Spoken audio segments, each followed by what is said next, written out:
lot of people become angry or upset or flat out offended when they receive unsolicited advice.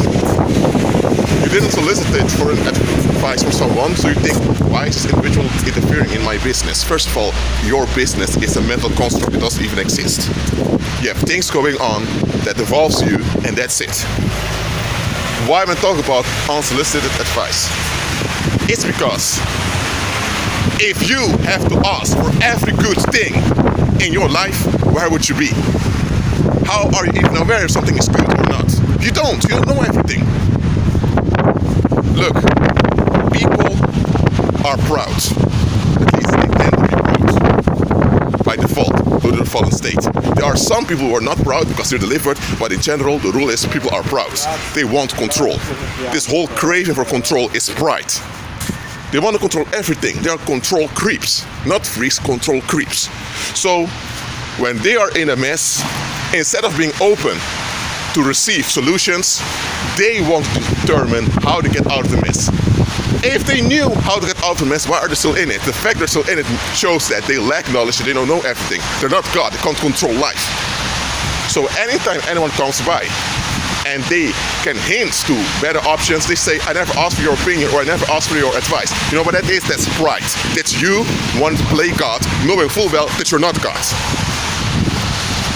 So now instead of appreciating that at least someone is interested in interfering on your behalf, not interfering because you want control, if that's their motive, that's something different. But if interfering on your behalf, you should be happy. You should. But now you become upset with them, and not only do you have your mess, but now you also have offense that you're holding on to. So now you have double trouble, and now you blame the other for not respecting your boundaries. Respect, boundaries, sovereignty, private lives, those are all bullshit statements that world people use to want to get away with stuff. People want to do whatever they want to do, always have their reasons, and you need to find a way to deal with it. Because they're the God of their own lives, and you need to worship their choices, you need to worship their will. That attitude is not going to help you in any shape or form. Some of you went through a lot of unnecessary trouble. It's because you had this pride in you, that you have to give people permission to intervene in your life. There is no such thing. You are alive, and you have circumstances around you that also affect you and affect other people. That's what there is. This whole clinging onto my life, my will, I is pride. You need to let it go. It's bullshit. It will not help you in the long run. And this is why worldly people remain accursed. Why? Because think about it. If you need to be rescued, you need to acknowledge that you need to be rescued. I mean, if you're on a sinking ship, hey, I don't care how attached you are to that ship is sinking. That means you need to get out of there. The moment the Navy comes by, or the Marines come with rescue vessels, it's your obligation to comply with safety. That means your safety, and to receive the assistance they're giving you. But what if you have someone that says, I never asked for the Navy to come? Or were they can decide for me. I have my own life, I have my own will. Now you have the pride of your own will, but does that pride going to save you from that sinking ship? No.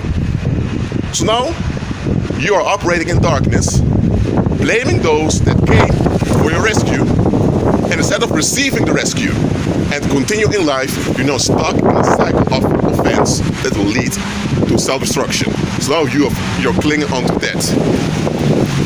Why? Because you value this sense of control, which is a hoax, above your safety. And that's how a lot of people are. They refuse to be realistic. The only reason Christ tells us to shake the dust off our feet is that they don't have a chance to blackmail us with their BS. That's the only reason Christ said this. Because the moment you shake dust off your feet, they're now in bigger trouble. Because now they refuse to comply with safety, they refuse to comply with justice. Now heaven itself will have to respond. And when heaven responds to their BS, it's going to be grievous onto them.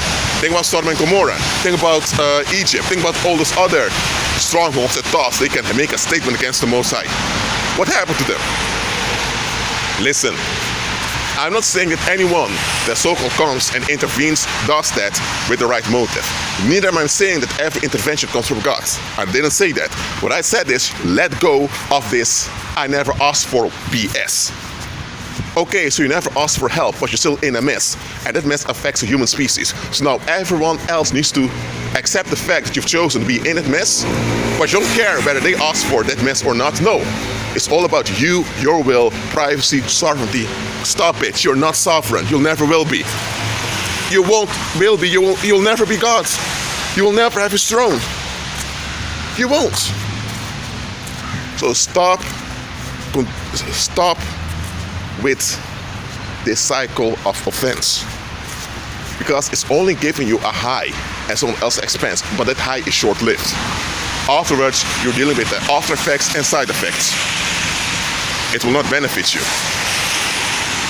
A lot of people are keeping themselves in poverty, sickness, diseases, mental disorders, in violence, in toxic relationships. They keep themselves in darkness by clinging onto this pride. And this pride that they're clinging onto, it's a scam, it's a hoax. Why does the world teach you to set boundaries? Not because they want you to be safe, because if they want you to be safe, they would tell you to embrace Christ and to walk in the power of Christ. Or they would at least tell you to be flexible and practical. No, they tell you to have a static expectation and to enforce onto others. That's what it means to enforce boundaries. So whether others ask for your limitations or your expectations, doesn't matter. It affects you. Now you have the right to enforce onto others. But when others do it onto you, no respect. So the world teaches you to be a narcissist. That's what the world is teaching you. As long as you have your reasons, it's okay. And people embrace it because now they have relief. With Christ, it also works that way. With Christ, you have to be realistic. With Christ, you have to comply with justice. If you have people around you who have this I never asked for attitude, they are people that keep themselves in an accursed state. Let them be filthy in that accursed state. Just like I said in the book of Revelations, let him that's filthy be filthy still. So if they chose to be filthy and they persist being filthy, let them be filthy. Let them perish in their filth while you continue in faith. Agree with Christ.